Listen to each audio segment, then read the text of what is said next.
அன்வர் ராஜாவை தொடர்ந்து அதிமுக கூட பாஜக கூட்டணி வச்சதுனால அன்வர் ராஜாவை தொடர்ந்து நிறைய மூத்த தலைவர்கள் நான் எப்படி கருத்து சொல்ல முடியுங்க? அன்வர் ராஜா அவர்கள் சொன்ன கருத்து பொய்ன்னு நான் சொல்லிட்டேன். அன்வர் ராஜா அவர்கள் சொன்ன கருத்துல எந்த உண்மையும் இல்லைன்னு சொல்லிட்டேன்.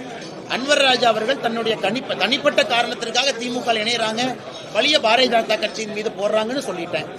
மற்றபடி இவங்க இணைவாங்க அவங்க இணைவாங்க, அதற்கு நாங்கள் எப்படி பொறுப்பேற்க முடியும்? பாஜக கூட்டணி முதலமைச்சர் வேட்பாளர் அப்படின்னு சொல்லக்கூடிய நிலைமையில கூட எடப்பாடி பழனிசாமி இல்ல. இதுல எந்த குழப்பமும் இல்லைங்கண்ணா.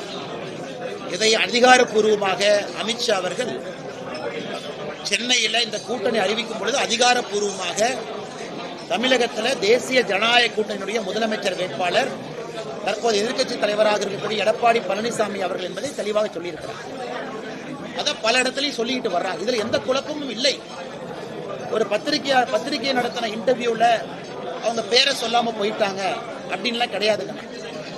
அது அன்னைக்கும் தெளிவாக அமித்ஷா அவர்கள் சொன்னார்கள், இன்னைக்கும் சொல்றாங்க. இதுல குழப்பமே இல்லை. முதலமைச்சர் வேட்பாளரை பொறுத்தவரை 2026 தேசிய ஜனநாயக கூட்டணியில் குழப்பம் இல்லை. எடப்பாடி பழனிசாமி அவர்கள் எதிர்கட்சி தலைவராக இருக்கிறாங்க. அதனால் இதனுடைய அந்த ஸ்பெகுலேஷன் உடனடியாக முடிவுக்கு வரணும். அது அன்வர் ராஜா அவர்கள் சொல்வது பச்சை பொய். அன்னைக்கு அமித்ஷா அவர்கள் அதிகாரப்பூர்வமாக அறிவித்த பிறகு அது எப்படி பாரதிய ஜனதா கட்சி தன்னுடைய முடிவை மாற்றிக்கொள்ளும்? அது எப்படி அமித்ஷாஜி அவர்கள் முடிவை மாற்றிக்குவாங்க? அதனால் இது சுத்த பொய். இதை எங்களுடைய மாநில தலைவர் திரு நயினார் நாகேந்திரன் அவர்கள் பல இடத்துல சொல்லியிருக்கிறாங்க. இருந்தும் நீங்க கேள்வியா கேட்டனால இதற்கு நானும் பதில் சொல்லியிருக்கிறேன்.